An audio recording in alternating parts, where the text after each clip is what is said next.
this one was pretty good, eh? This one sounded all right, didn't it? They're all pretty good. Righto, story. Who wants to hear a story?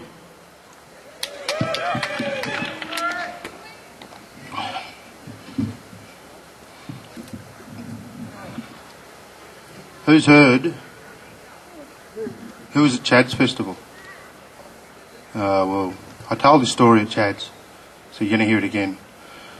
I'm going to tell a story without the didge. It's just a story, a Dreamtime story, all right? Something different. And then I'm going to play didge and tell a story with the didge. But I'm going to tell you about the characters in the story. So if you haven't heard it, you get to understand a little bit of the sounds on the didge. And if you have, you get to hear it again. Now, apparently I got CDs released.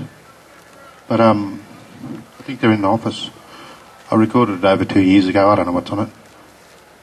But it should be all right. Okay, this is a story, Dreamtime story. Takes place in Brewarrina, which is like 5 hours west of Dubbo, where I come from. So as you hit Dubbo, you go over the mountains and you start to flatten out on the hills, and then finally after Dubbo the roads are pretty straight and the ground's pretty flat. So we're like on the edge of the outback.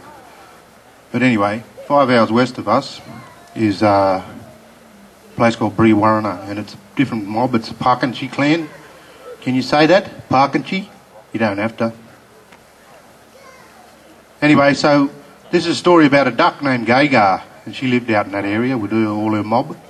And Water Rat used to look at her from a distance, and he was in love with her. And he used to just stare at her from a long way, and finally one day he decided he was going to keep her. So he swam underwater, grabbed her by the feet and took her.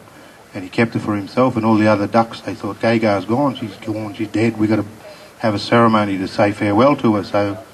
So they had a big ceremony to say farewell to Gaga, and then they didn't know, but she was off kidnapped by the Water Rat. So she was off locked up in his camp down the river, and he had her tied up and prisoner, and she was stuck there for a good while, you know, months. And then finally she figured out a way to escape, so she thought, I'll tell him, you know, I'll start pretending that I like being here, and he'll trust me a little bit more when he goes away, and he might not tie me up, that sort of thing.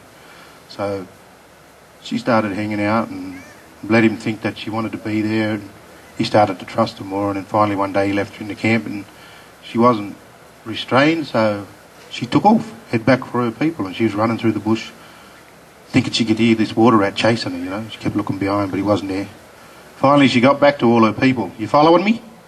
Yeah. Because I know you all listen funny. Anyway, she got back to her people, and they had a big celebration, happy, because Gaga was alive. They thought she was dead. So they had a big celebration, Gaga's back. So party and welcomed her back and everything. Eventually, come time to lay eggs, and she laid her eggs, and the eggs hatched, and they were deformed. And they said, we got to kill these, they're all deformed, we've got to get rid of them. And she said, don't kill me babies, they're my babies and I love them. Doesn't matter what they look like. So they said, well, you got to take them babies of yours and take them away and never come back because they're deformed and we don't want to see them around here. So they said, well, she said, where will I go? And they said, just follow the river upstream as far as you can. So she started going upstream, went up the, you know, the Macquarie River, or right up into the mountains where the Macquarie River starts. We call it the Wamble. And as she got further up into the mountains, the water was a little bit too cold for her, and she got a bit sick. But the babies, they loved the cold water. They were swimming around happy and everything. Anyway, Gaga ended up, as they got up into the high mountain, she died. But the babies, they loved it. They stayed there and they just spread out, and then they ended up just multiplying. And you can see them today. Grey fur, webbed feet, duck bill, claws, and that's how we got our first platypus. That's the story of the first platypus. Here endeth the lesson. Yeah. I'll play a bit more. I want to play this thing. Some people are getting sick of it, but I don't get sick of playing it, so sit there. No, I'm just joking. This is a story about a mother kangaroo hopping through the forest or bush, whatever you want to call it, with her little Joey following her. And a dingo catches the scent of the joey and he thinks he's going to get a quick feed, so he chases him. But there's a cockatoo circling in the sky, and the cockatoo warns the kangaroos that the dingo's in the area. And the kangaroos get away without being caught. And right at the end of it, dingo goes without a feed.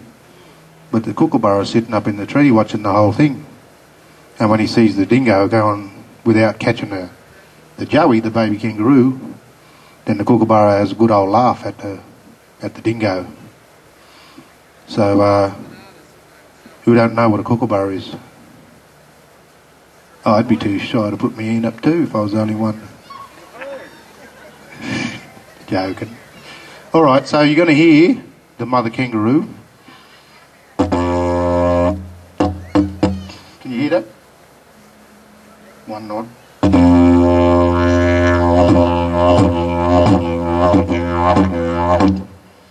You're going to hear the joey trying to keep up to her.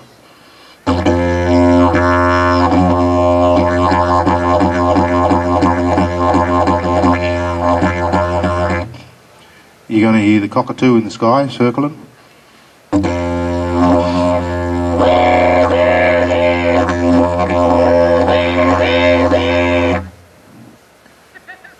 You'll hear the dingo coming from a distance.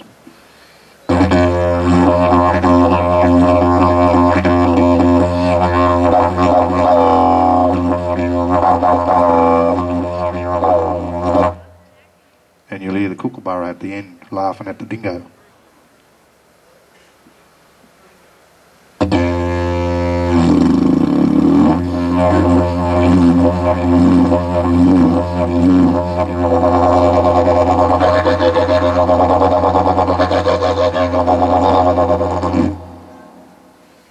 And that's all the characters in the story.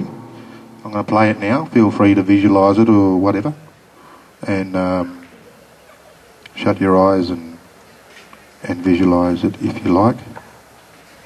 Otherwise,